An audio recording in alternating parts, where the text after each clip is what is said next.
नाजरीन, आज श्रीलंका में मौत नाच रही है। इकोनॉमी का दिवालिया निकल चुका है और लोग भूख से मर रहे हैं। पाकिस्तान के दिवालियापन का मजाक उड़ाने वाले इस पे गौर करें, क्योंकि जिस तरह हम मुसलसल IMF के चुंगल में फंसते जा रहे हैं, आपका अंजाम बहुत करीब है। हम इस हालत में ज्यादा से ज्यादा 1-2 साल तक सरवाइव कर सकते हैं। इमरान खान ने अमरीकी ब्लॉक से निकलने की कोशिश की, लेकिन अमरीकी मुदाखलत और मुल्क की गद्दारों ने वही खड़ा कर दिया जहाँ से हम चले थे। अंजाम करीब है और ये हम सब के अपने किए की सजा है। दिवालियापन क्या होता है, गौर से सूरत हाल को समझे। 23 फरवरी 2022 को पहला खौफनाक इशू पैदा हुआ। कोलंबो पोर्ट पर ऑयल करियर 40,000 टन फ्यूल यानी पेट्रोल लेकर पहुंचा। बैंक ऑफ सेलोन ने पेट्रोल की पेमेंट करना थी, लेकिन बैंक के पास डॉलर खत्म हो गए। वजीर खजाना से राब्ता किया गया। वजीर खजाना ने स्टेट बैंक से बात की, लेकिन इसके पास सिर्फ 2 अरब और 30 करोड़ डॉलर थे और वो भी करेंसी की शक्ल में नहीं थे। लिहाजा श्रीलंका पेट्रोल ना खरीद सका और जहाज पेट्रोल समेत इंडिया रवाना हो गया। ये श्रीलंका के दिवालियापन का स्टार्ट था और फिर देखते ही देखते महात्मा बुद्ध का पसंदीदा मुल्क 49 दिनों में मुकम्मल दिवालिया हो गया और श्रीलंका ने 12 अप्रैल के दिन खुद को दिवालिया डिक्लेयर कर दिया। हम पाकिस्तानियों ने दिवालिया का सिर्फ लफ्ज सुना है, हम इसके नताइज और रद्दअमल से बिल्कुल वाकिफ नहीं है। मैं लोगों को अक्सर ये कहते हुए सुनती हूँ कि हम अगर दिवालिया हो भी गए तो क्या फर्क पड़ता है। खादम रिजवी मरहूम की एक तकरीर आज भी सोशल मीडिया पर मौजूद है, जिसमें वो फरमा रहे थे कि हमसे जो भी मुल्क अपने पैसे वापस मांगे इसे कहो चल लोए, और अगर वो ना माने तो इसे कहो लो फिर आया जे गोरी। मैंने लोगों को इस तकरीर पर वाह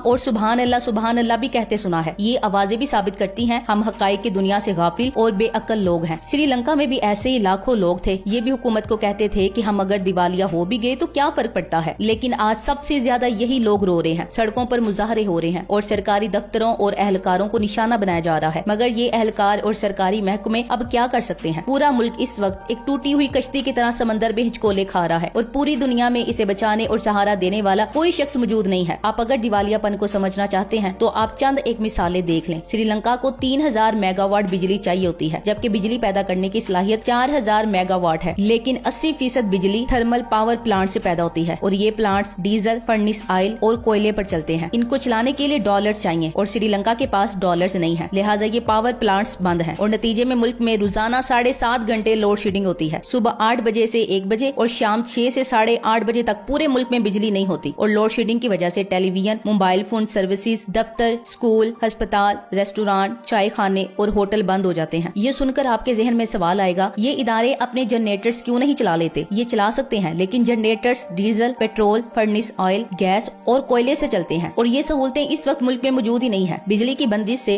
ट्यूबवेल और पानी की मोटर्स नहीं चल रही हैं। चुनाचा पूरे मुल्क में पानी और सेवरेज दोनों बड़े बहरान बन चुके हैं। पेट्रोल ना होने की वजह से पब्लिक ट्रांसपोर्ट भी बंद हो चुकी है और रेल सर्विस भी। जाती गाड़ियां भी गैराजों में खड़ी हैं या फिर पार्किंग लॉट्स और गलियों में खड़ी हैं। बच्चों के इम्तिहानात मंसूख कर दिए गए हैं क्योंकि एजुकेशन बोर्ड्स के पास इम्तिहान की कापियां और सवाल छापने के लिए कागज ही मौजूद नहीं है। ड्राइविंग लाइसेंस, शनाख्ती कार्ड्स और पासपोर्ट भी नहीं बन रहे क्योंकि प्लास्टिक शीट्स इंपोर्ट नहीं हो रही। श्रीलंका की एक्सपोर्ट्स का 52% टेक्सटाइल और गारमेंट्स पर मुश्तमिल था। GDP में चाय की एक्सपोर्ट का वॉल्यूम 17% था, जबकि बाकी 31% आमदनी मसालों, कीमती पत्थरों, कोकोनट, रबड़, फिश और सियाहत से आती थी। तेल की बंदिश, लोड शेडिंग और डिफॉल्ट की वजह से टेक्सटाइल इंडस्ट्री और चाय समेत सारी एक्सपोर्ट्स रुक गई हैं। फ्लाइट्स बंद हुई तो सियाहत की इंडस्ट्री भी दम तोड़ गई। मुसाफिर नहीं आ रहे तो होटल, रेस्टोरेंट और अजायब घर भी उजड़ गए। पाकिस्तान की तरह श्रीलंका के मालियाती ज़खायर का बड़ा सोर्स भी तारकीन वतन है। मुल्क के मौशी हालात खराब हुए तो दूसरे मुल्कों में मुकीम श्रीलंका ने भी रकमें भिजवाना बंद कर दी, लिहाजा बुहरान बढ़ता ही चला गया और आज श्रीलंका पूरी दुनिया को मोहताज नजरों से देख रहा है, मगर कोई इसका हाथ पकड़ने के लिए तैयार नहीं। हम अब इस सवाल की तरफ आते हैं, आखिर श्रीलंका इस हालत को कैसे पहुंचा। हम सरे 10 सियासी वजूहात को साइड पर रख देते हैं और अमली चीजें देखते हैं। श्रीलंका कुदरती वसाइल से मालामाल खूबसूरत मुल्क है, दुनिया की बेहतरीन चाय पैदा करता है, घने जंगलों का मालिक है, बुद्ध मत का गढ़ है, लिहाजा मजहबी सियाहत के खजाने भी हैं। दुनिया जहान के मसाला जात भी पैदा होते हैं। श्रीलंका की दालचीनी पूरी दुनिया में मशहूर है। ये टेक्सटाइल इंडस्ट्री में आया तो दुनिया के नामवर ब्रांड्स गाग बन गए। 4 साइड से समंदर में घिरा हुआ है, लिहाजा हर किस्म का साहिल भी है और इन साहिलों पर सैकड़ों रिजॉर्ट्स और होटल्स भी हैं। 92.3% लोग पढ़े लिखे हैं। बेखारी भी रोजाना अखबार पढ़ते हैं। बरसगीर की कदीम तरीन लाइब्रेरी गाल शहर में है। ये हालैंड के जहाज रानों ने 1832 में बनाई थी और आज भी चल रही है। महात्मा बुद्ध का एक दांत कैंडी शहर में रखा हुआ है और पूरी दुनिया से बुद्ध बख्शो इसकी जियारत के लिए कैंडी आते हैं। श्रीलंका साउथ एशिया का पहला मुल्क था जिसने 1970 में अपनी माशियत को लिबरल बनाया था और श्रीलंकन बहुत सफाई पसंद, डिसिप्लिन और नरम मिजाज लोग भी हैं। मेहमान नवाजी के शोबे में इनका कोई मुकाबला नहीं है। लेकिन फिर ऐसा क्या हुआ जिसकी वजह से श्रीलंका दिवालिया हो गया। इसकी 6 वजूहात हैं। पहली वजह कर्जे हैं। श्रीलंका को भी पाकिस्तान की तरह कर्जों की लत लग गई थी। ये ताजा हवा के लिए भी कर्जा ले लेता था। ये कर्जे बढ़ते बढ़ते बढ़ते GDP का 119% हो गए। यानी आप जो कुछ कमा रहे हैं वो और इसके साथ मजीद 20% कर्जों की किस्तों में दे रहे हैं। लिहाजा मुल्क हमारी तरह कर्जे की अदायगी के लिए भी कर्ज लेने पर मजबूर हो गया। दूसरी वजह, पाकिस्तान की तरह श्रीलंका का बजट और तजारती खसारा भी बढ़ गया। यानी जितना बजट बनाते थे ये इससे ज्यादा खर्च कर देते थे और इन्हें जितनी आमदनी बरामदात से होती थी